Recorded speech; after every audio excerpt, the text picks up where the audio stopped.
So what I was going to show you guys real quick is how after you've put a new rail on and you're like, I want to make sure it's perfect.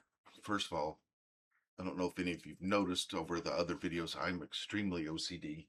And so I want to make sure that this thing lines up perfect.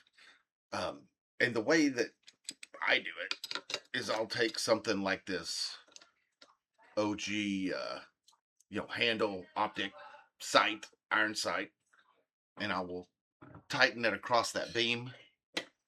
Then I will flip said beam over and tighten up the screws, uh, install the handguard, all this stuff, so that I ensure that it's perfectly level.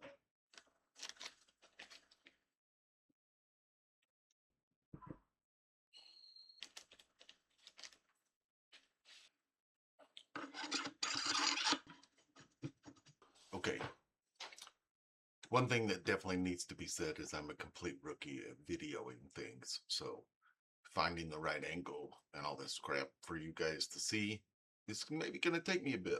I wanted to show you, we've got the muzzle device completely installed now. I'm going to install the rail. And what I want to do is ensure that this is perfectly aligned, which I did earlier, but I'm going to show you how I did it. So I will put one of these old school A2 handle carry handles on it. It'll brace across that seam, and it ensures that it's perfectly aligned. I've also used like your old woodworking, workshop clamps before too.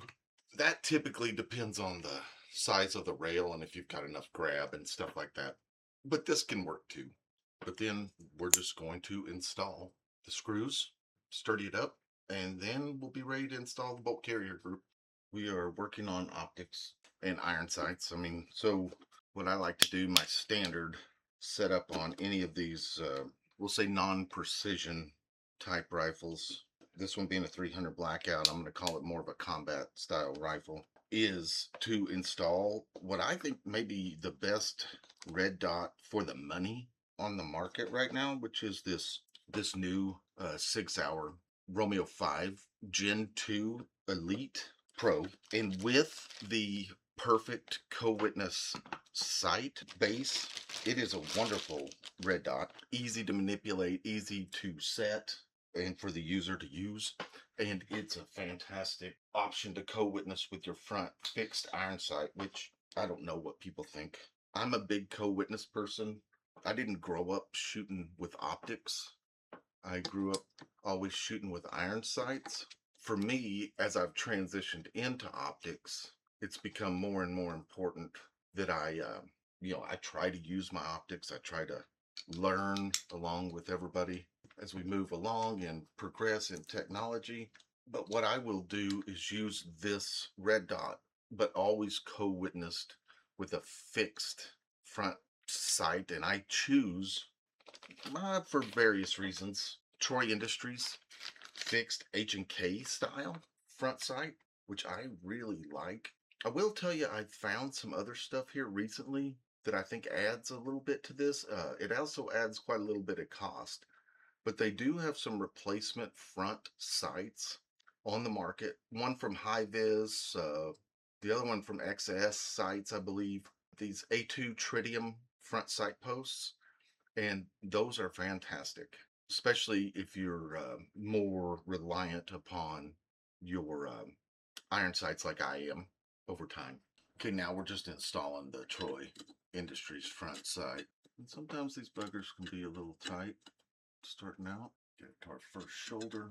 There is one particular thing that I don't like about the Troy Industries front sight, and of course this is super minor. With all the great Torx and Star Bits, Torx, Allen hex head stuff that we have today, they still use just your standard flathead screwdriver. And I will tell you, when you go to install these, always make sure to use one that fits.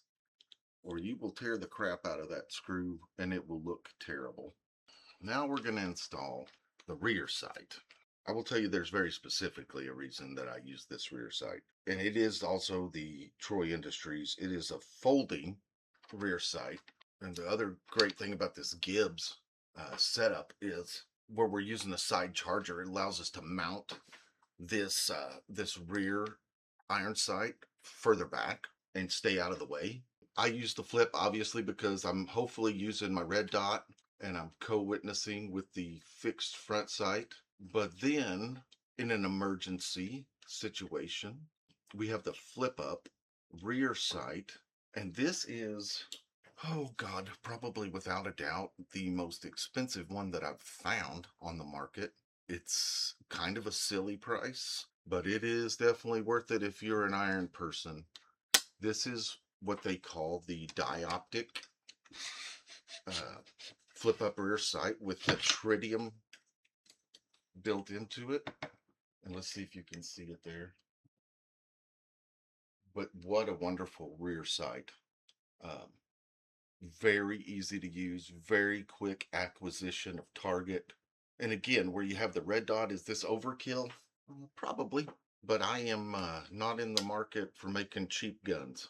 I would like to figure that out, but I'm extremely anal, and when I'm dealing with quality products, it just makes my life easier.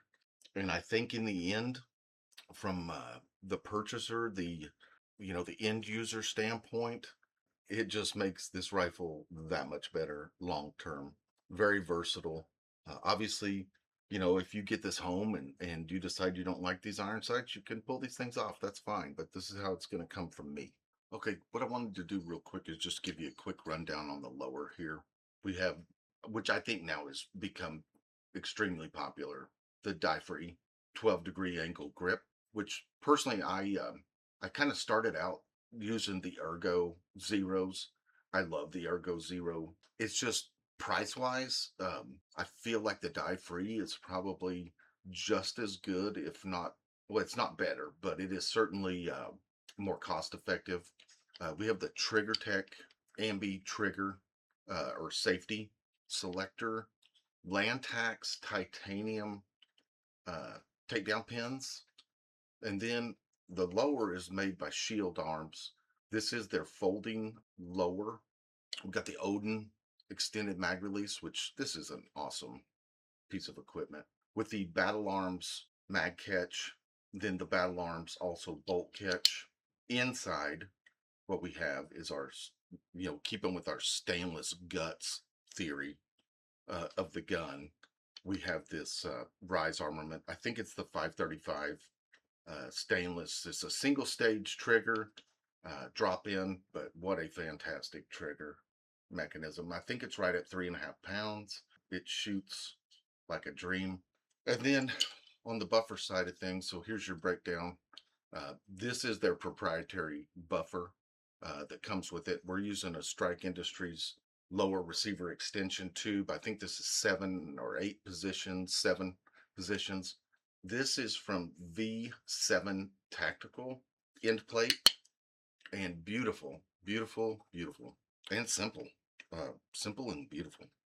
So that's what we have for the bolt carrier group. So what we're using is Wilson Combat stainless, obviously, for the guts. The theory behind the gun is that it's, black as night, but the internals, everything internal from the buffer all the way forward to the end of the muzzle device is stainless. So the stainless guts. And here's something that I wanted to point out about Gibbz. This is a proprietary cam pin that needs to be utilized with every upper and lower. Well, with every upper, excuse me. So what I'm going to do is grease this thing now. I will tell you the thing that I learned. You need to run this charger, this side charging upper, wet for a while. And so I am about to make this a thing extremely wet. So I can't wait to see the comments on my talk about making the bolt extremely wet. But so here we have the finished gun, and as you can see, we've got our guts from head to toe are the stainless components, all the way through the trigger, all the way through to the buffer. We added the SB Tactical.